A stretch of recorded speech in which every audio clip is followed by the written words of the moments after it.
Bonsoir à tous, c'est Ferdinand, expert Excel, créateur de l'entreprise Accessory Pro et créateur de cette chaîne YouTube. Ici, je vous présente notre tableau de bord de gestion du stock avec inventaire, nouvelle version. Donc ici, vous pouvez, en plus de ce que nous avions comme fonctionnalité, faire l'inventaire de votre stock et avoir une situation claire de la théorie par rapport à la réalité. Donc, comme d'habitude, vous avez pour le tableau de bord le manuel qui va vous aider à bien comprendre dans les détails comment l'utiliser de bout en bout, pas compliqué. Donc, première étape qui sera décrite bien sûr dans le manuel, il faut venir d'abord dans le réglage. Donc, vous venez dans le réglage et ici vous créez tous vos produits. Donc, vous ne remplissez que les colonnes grises. Donc, au passage, je précise que pour utiliser ce tableau de bord, il faut avoir Excel version minimum 2013 ou supérieur, et puis activer bien sûr le macro en entrant dans fichier, options, activer les macros, options, centre de gestion de confidentialité, et ici paramètres de gestion, paramètres du centre de gestion, et là macro, et vous faites activer toutes les macros simplement. Donc si les actifs if, on vous demande pour les actifs X, vous les activez aussi, actifs X et macro. Donc pas compliqué, c'est juste cette étape à suivre pour activer de sorte que les mises à jour se fassent automatiquement. Donc une fois que ceci est fait et bien fait, vous pouvez maintenant utiliser les tableaux de bord sans crainte. Donc ici, vous avez les colonnes bleues qui sont à remplir. Voilà, article, catégorie, stock, et ici tout ce qui est gris, il ne faut pas remplir. Et là, il y a le prix unitaire d'achat pour chaque article. Ici, vous mettez le nom de l'entreprise. Ici, vous avez le seuil d'alerte, c'est-à-dire à partir de 75% du stock. On atteint 75%.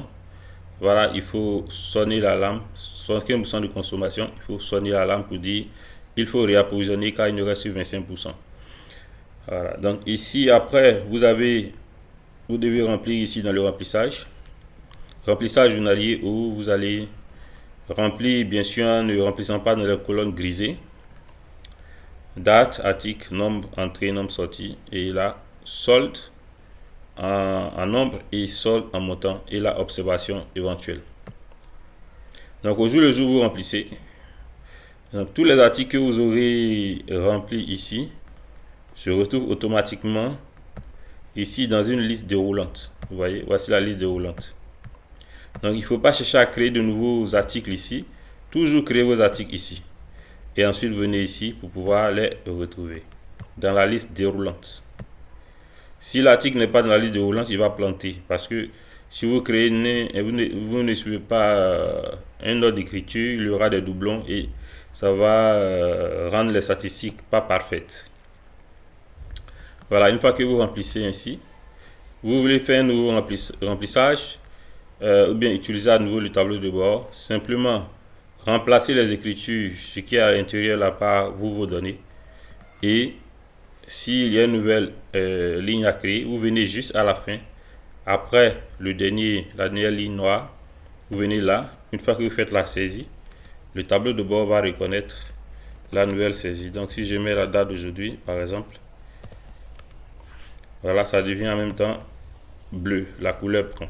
Voilà, donc je vais annuler ceci. Et vous remplissez la suite. Donc c'est ce que vous faites de ligne en ligne pour avancer. Voilà. Donc si c'est de l'entrée, si c'est une entrée de stock, vous renseignez dans cette colonne nombre d'entrées.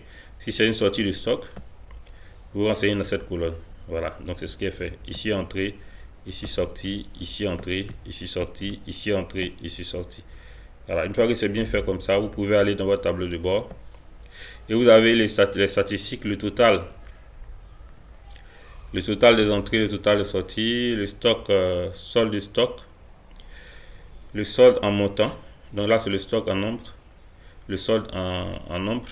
Et vous avez ici, donc on avait 17 000, on a consommé 6 000, il reste 10 000. Le nombre de produits enregistrés. Voilà, les articles sans écart, c'est-à-dire après l'inventaire, vous avez trouvé que 5 articles, le stock théorique est le même que le stock réel. Ici aussi, pareil, l'écart, article avec écart. Le taux d'exactitude de l'inventaire, c'est-à-dire que le stock théorique et voilà, le stock réel, il est à 111% du stock théorique en termes de véracité du stock actuel. Donc vous pourrez bien sûr corriger les écarts. Le stock, on va vous regarder un peu l'inventaire tout à l'heure. Le stock minimum, le produit qui est en stock minimum, le produit qui est en stock maximum. Et voilà. Donc juste en bas, vous avez achats, les achats et ventes par mois. Après, vous avez aussi l'évolution du stock par mois. Voilà, l'évolution du stock par mois. Et après, vous avez aussi le top des articles et soldes. Voilà, donc ici, c'est la liste des articles qui sont en portefeuille. Voici les entrées en nombre et en montant par article. Et après, voici les sorties par article. Voilà. Et après, vous avez le solde par article en nombre. Vous avez le stock minimum. Vous avez ici le pourcentage. Donc ici, le stock minimum, c'est ce qu'on doit avoir au minimum dans la base de données. Voici les stocks minimum que vous allez définir ici, qui apparaissent ici. Voilà, ce qu'on doit avoir au minimum. Et ça donne la part du stock réel par rapport au stock minimum. Si on dépasse les 75%, ça sort du rouge, comme vous voyez là, pour ceux-ci. Et après, il y a une barre qui montre un peu le pourcentage de chacun. Voilà. Donc, si vous voulez voir le détail de tous les articles, parce que là, c'est les top articles, vous venez ici dans voir détail.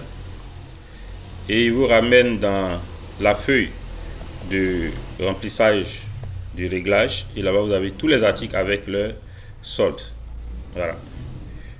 Donc ici, pour parler de l'inventaire, vous venez ici, vous remplissez seulement les parties en bleu et vous laissez les parties en gris. Donc la date de l'inventaire, l'article se reporte automatiquement. Ici, le stock théorique aussi se reporte automatiquement. Le stock réel que vous avez actuellement, ici ça calcule l'écart. Bien sûr, ici il ne faut pas toucher, c'est une formule. Et après, vous avez le ratio, ici il ne faut pas toucher. Voilà, donc et vous avez l'observation et la personne qui valide l'inventaire. Voilà un peu la fiche d'inventaire que vous avez qui est là. Voilà.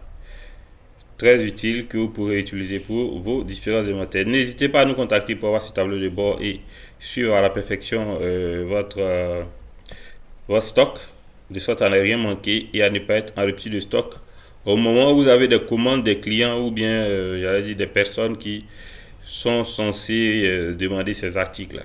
Contactez-nous, c'est sur SSOLU pour aller sur notre site web ou joignez-nous par WhatsApp. C'est à moins de coût. Ceci, c'est sur SSOLU pour des solutions faciles Excel et à moins de coût et très efficaces. Bien sûr, nous gardons le contact et à bientôt.